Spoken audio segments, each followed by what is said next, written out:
आप देख रहे हैं भूतिया विला। दोस्तों, अगर आप चैनल पर नए हैं तो चैनल को सब्सक्राइब जरूर कर लें और साथ ही वीडियो को लाइक करके नीचे कमेंट बॉक्स में अपनी राय जरूर दें ताकि हम आपके लिए ऐसी ही भूतिया घटना और ला सकें। तो चलिए बढ़ते हैं आज की कहानी की ओर। दोस्तों, कहानी शुरू होती है बंगाल के रानीगंज रेलवे स्टेशन से, जहां मैं अगले 1 घंटे में पहुंचने वाला था, क्योंकि मुझे मेरे जरूरी काम से यहां आना हुआ था, जो कि उम्मीद से बेहतर ही हुआ। मगर वापसी की ट्रेन पकड़ने में काफी देरी हो गई। फिर बाद में ट्रेन भी मिली और ट्रेन में एक साथी भी। बातों बातों में पता चला कि हम दोनों एक ही गांव के हैं। फिर जब मैंने उससे उसका नाम पूछा तो उसने अपना नाम राजीव बताया, मगर मैंने पहले कभी भी राजीव को गांव में देखा नहीं था। और बातों बातों में वक्त अच्छे से कट गया और हमारा रेलवे स्टेशन भी आने ही वाला था। और तभी मेरे पिताजी का भी फोन आ गया। फोन पर उन्होंने बताया कि मुझे थोड़ी देर हो जाएगी स्टेशन पहुंचने में, तो ऐसा करना कि ट्रेन से उतरने के बाद तुम स्टेशन पर ही रुके रहना जब तक मैं वहां ना आ जाऊं। पिताजी की चिंता भी स्वाभाविक थी, क्योंकि अंधेरा काफी घना था और ऊपर से अभी रात के 1 बजने को थे। ऐसे में स्टेशन के साथ साथ पूरा का पूरा गांव ही वीरान हो जाता है। फिर मैंने पिताजी को कह दिया कि ठीक है पिताजी, मैं स्टेशन से बाहर नहीं निकलूंगा, आप चिंता मत करो, आराम से आ जाना, कोई जल्दबाजी नहीं है। फिर पिताजी के फोन रखने के करीब 8 से 10 मिनट बाद मैं और राजीव स्टेशन पर उतरे, जहां अंधेरे के साथ साथ घना कोहरा भी छाया हुआ था, क्योंकि सर्दी अपने उच्च स्तर पर थी। हम दोनों पहले तो टिकट विंडो के पास वाले बेंच पर जाकर बैठ गए, क्योंकि पूरे स्टेशन में एक उसी जगह पर थोड़ी रोशनी थी। राजीव ने भी अपने पापा से फोन पर बात कर ली थी और अब भी राजीव के पिताजी भी आने वाले थे। हम दोनों स्टेशन की बेंच पर बैठे बैठे बातें ही कर रहे थे कि किसी ने राजीव का नाम पुकारा। राजीव अपना नाम सुनते ही इधर उधर देखने लगा, मगर घना कोहरा होने के कारण कुछ दिखाई नहीं दे रहा था और कोई लगातार राजीव का नाम लेते हुए आवाज लगाए जा रहा था। तभी हमें अंधेरे में कोई शख्स हमारी ओर आता हुआ नजर आया। उस शख्स को देखते ही हम दोनों अपने बेंच से उठ खड़े हुए और जब वह शख्स हमारे करीब पहुंचा तो राजीव बोला, पापा आप आ गए। फिर उसके पापा ने राजीव को बिना कुछ बोले उसे अपने साथ चलने का इशारा किया और वह पीछे मुड़ गए। मगर राजीव ने जाने से पहले मुझसे कहा, अरे भाई, तुम यहां पर अकेले क्या करोगे? वैसे भी हम एक ही गांव के हैं, तो तुम भी मेरे साथ चलो, आपके पिताजी रास्ते में मिल जाएंगे। उसकी बात भी सही थी और वैसे भी अकेले स्टेशन पर रुकना मेरे बस की नहीं थी। फिर मैं भी राजीव के साथ चल दिया, ये सोचकर कि पिताजी रास्ते में तो मिल ही जाएंगे। स्टेशन से बाहर निकलने के बाद राजीव और मैं उसके पिताजी के पीछे पीछे चलने लगे। रास्ते पर चलते हुए मैंने राजीव से पूछा, राजीव, तुम्हें कुछ अजीब सा लग रहा है क्या? इस पर राजीव ने जवाब देते हुए कहा, अजीब सा? क्या यार, तुम कैसी बात कर रहे हो? इस पर मैंने थोड़ा हिचकिचाते हुए बोला, वो क्या है ना कि तुम्हारे पिताजी मुझे थोड़े अजीब से लग रहे हैं। इस पर राजीव बोला, अरे तुम पहली बार मिले हो ना, इसलिए तुम्हें ऐसा लग रहा है।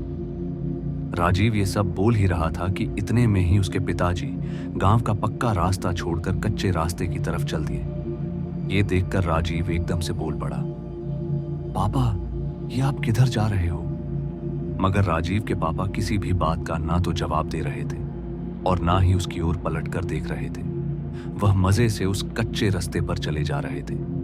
जब राजीव के कई बार पूछने पर भी उसके पिताजी ने कोई जवाब नहीं दिया, तो राजीव भी अपने पिताजी के पीछे पीछे चल दिया और मैं वहीं सड़क पर अकेला खड़ा रह गया। मुझे समझ नहीं आ रहा था कि अब क्या करना चाहिए और अकेले होने के कारण डर भी लग ही रहा था।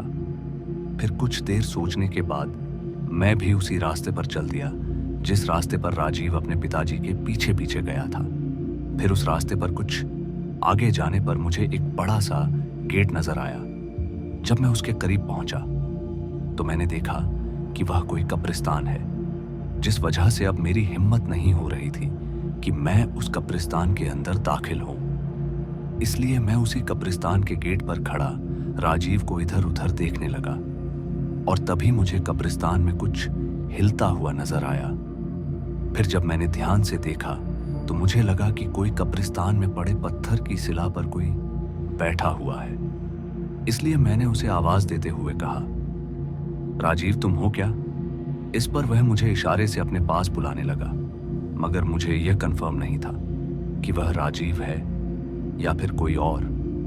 जब वहां कोई और नजर नहीं आ रहा था तो मैंने थोड़ी हिम्मत जुटाई और अपने कदम कब्रिस्तान के अंदर की तरफ बढ़ाए। मैंने जैसे ही अपने कदम कब्रिस्तान के अंदर बढ़ाए कि अंदर से एक मानव शरीर की आधी बॉडी मेरे पांव के पास आकर गिरी, और जैसे ही मैंने उसको देखा तो मैं चीखते हुए वहां से भागा। दरअसल वह कटा हुआ आधा शरीर किसी और का नहीं बल्कि राजीव का ही था। मैं भागते हुए एक आदमी से टकराया जो पहले तो मुझे डांटते हुए बोला, तुम पागल हो क्या जो इतनी रात को यहां पर मरने के लिए आए हो?